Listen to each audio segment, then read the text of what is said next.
Halo, kenalin nama aku Sabila Bihandayani. Aku mahasiswi psikologi angkatan 2020.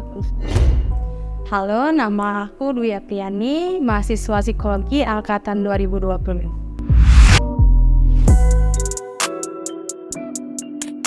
Untuk kenyataan di awal, mata kuliah psikologi indigenous ini kan belajar budaya. Anggapan saya tuh dari awal, ini nih tentang budaya nih.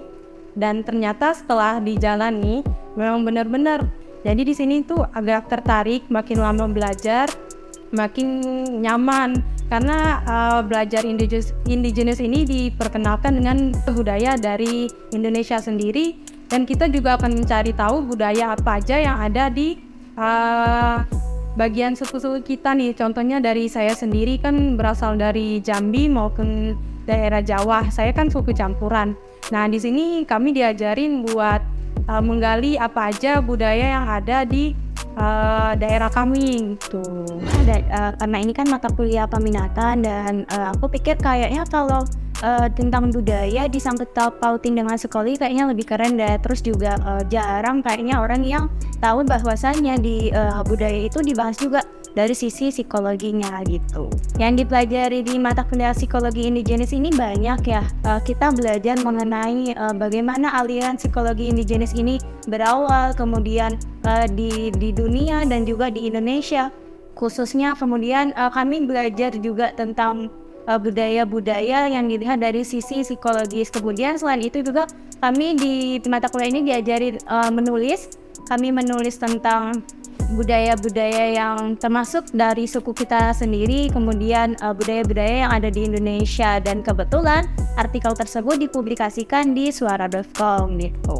Jadi di mata kuliah ini kami ada satu tugas di mana kami menganalisis sebuah data yang sebelumnya udah ada. Jadi kebetulan kami berdua satu kelompok, dan kelompok kami ini menganalisis tentang rewang, di mana rewang ini kan kayak suatu kegiatan gotong royong saling membantu di budaya suku Jawa. Nah, kami itu banyak melakukan analisis dimulai dari kategorisasi, kemudian menghitung dari kata kunci yang kami temukan, kemudian juga kami mencari teori-teori terdahulu mungkin ada nggak tentang rewang gitu. Kemudian kami analisis kembali dan kami deskripsikan sesuai dengan keadaan yang ada pada saat ini, di mana budaya kan pasti setiap tahunnya atau di makin generasinya ada sedikit-sedikit perubahan. Di sini kami diajari mulai dari mengkategorikan kata kunci dari kelompok kecil, kelompok besar, lalu kami mempresentasikan berapa hasil dari kata kunci tersebut. Lalu dari hasil kata kunci tersebut dijadikan kategori besar. Nah, dari kategori besar tersebut kami mendeskripsikan apa makna terkait yang berhubungan dengan rewang tersebut.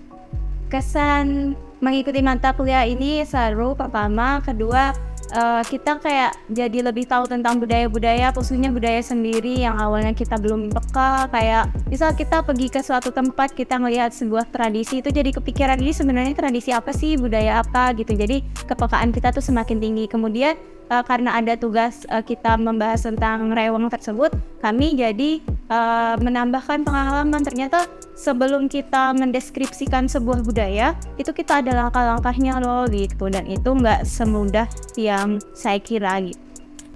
Kalau dari saya sendiri, kesan mempelajari mata kuliah ini, saya lebih belajar banyak budaya.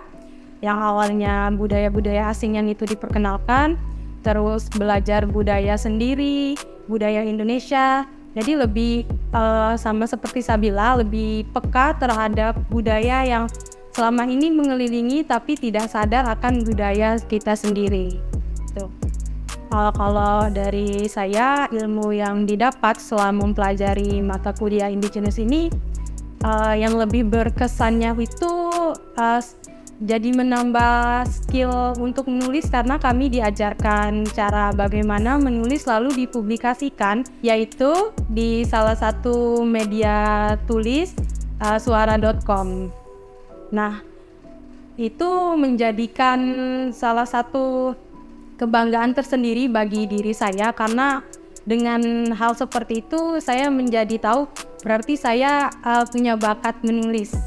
Cuma di satu sisi kita jadi kayak melatih, kita punya loh sebuah skill yang ternyata awalnya tuh kita nggak sadari ternyata bisa kita tingkatkan, yaitu menulis, dimana dari menulis itu kita bisa menghasilkan uang dan bisa kita jadikan sebagai pekerjaan sampingan nantinya. Nah di artikel atau tulisan yang kita upload publikasi juga kita bisa loh nulis-nulis sebuah kearifan lokal, budaya-budaya lokal khususnya kami di Jambi. Jadi kami bisa mengangkat apa aja sih yang ada di Jambi, yang sesuatu yang menarik yang harus orang lain tahu, orang di luar Jambi tahu kalau mereka mau datang ke Jambi. Jadi tidak perlu susah-susah buat mencari apa sih yang harus didatangin ketika berada di Jambi gitu. Pokoknya untuk teman-teman mahasiswa angkatan 2021 atau 2022 dan seterusnya, jangan takut buat ngambil mata kuliah psikologi indigenis karena ini keren banget dan bakal seru. Oke teman-teman, terima kasih udah menyimak video dari kami. Kami pamit dulu, terima kasih.